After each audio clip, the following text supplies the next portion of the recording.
In football, everything is obvious after it happens. My goal is to make everything obvious before it happens.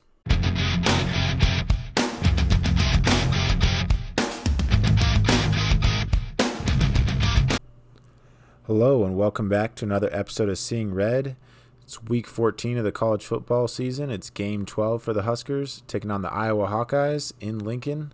Let's break it down. So we know Iowa is going to want to run the ball a lot, so it just comes down to what running schemes they're going to use. And Iowa likes to use this inside zone a lot. So we haven't gone over inside zone, I think, at all this year. It's mostly been outside zone. So if you remember on outside zone, everybody steps hard to one side, and then the running back flows, and he's just looking for a cutback lane. Inside zone, the blocking is a little bit different.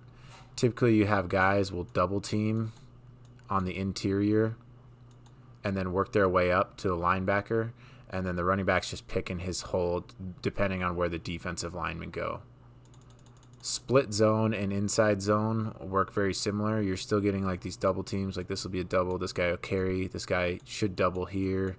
They'll double, and then he'll carry. He'll grab this. The split zone, this guy will work inside, and then he'll pick up anybody coming around the edge. And so the running back will have an extra gap added to the end of that play. We'll take a look at this here.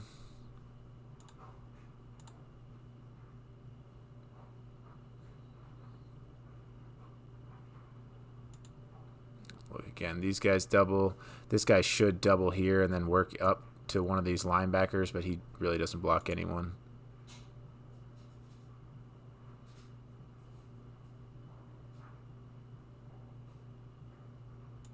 And that's split zone and inside zone.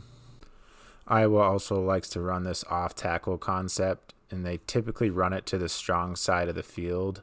I'd say about 90% of the time, but I do feel like I picked up one of their signals here, so we're going to go over that real quick. So whenever they're running this off tackle stuff, it's usually to the strong side of the field, which means the side with the most men, or the most, like typically there'll be a tight end on that side. If they're in an even formation, which means there's no strength to the formation, the strength is to the wide side of the field. So we're going to watch this play against USC. All right, so we're going to watch Gronowski come up to the line of the scrimmage, and he's going to tap both sides of his helmet, and the receivers on either side are also going to do it. I believe that's their signal to flip the run. So remember, we talked about it being an even formation. There's 4 guys on either side of the center. There's 3 linemen on each side and 1 receiver. So this is technically an even formation without a strength. But the strength of the formation is to the right, because we can see the ball is closer to the left hash, which means there's more space to the right side of the field. So they typically want to run towards the space, and that would be your default strength of the formation. USC has extra guys on that side of the formation. And so all Iowa's doing is they're calling it to the strong side, and if you overload the strong side, they walk to the line of scrimmage, he taps his helmet, and they flip it, and now they're running it to the backside. Another running concept the Huskers have to be prepared for is the QB run. A lot of times it's a QB follow, but there's a couple hints that you can tell if it's going to be a QB run. And typically it'll be the tight end and the running back on the same side of the ball. This first play, there's no running back, so that's a pretty good hint that it might be a QB run. Iowa's not a passing team. They don't do air raid. So if there's no running back, who would be running the ball other than the quarterback? Okay, do read option. This next one, I want you to look at the running back and the tight end. They're on the same side. Typically, runs out of the shotgun, the running back is going to cross the quarterback's face and go to the opposite direction. So the fact that they're on the same side is a hint that this might be a different play call. It is. These all are. This next play is the same thing. There's a tailback right here, and there's a fullback on the right side. The tight end is on the left side. Iowa likes to run to the tight end or the strength of the formation. So they could run with a fullback, but they just don't. It's not what they put on tape, so it's not what's going to happen. So the running back running to the opposite side with no tight end isn't typical. They could hand it off, but they run a QB follow. And these aren't hard, fast rules. They're just generalizations.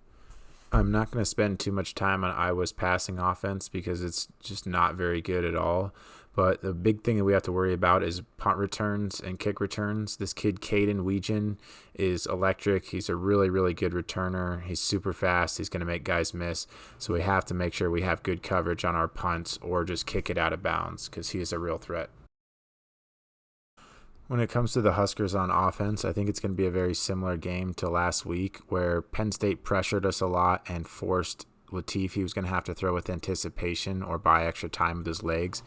I expect Iowa to blitz us a lot and play the run very heavily, but that is going to open up some opportunities for deep passes and for Latif to throw with anticipation. He's probably going to take some shots on these throws, but there will be guys open. There'll be chances.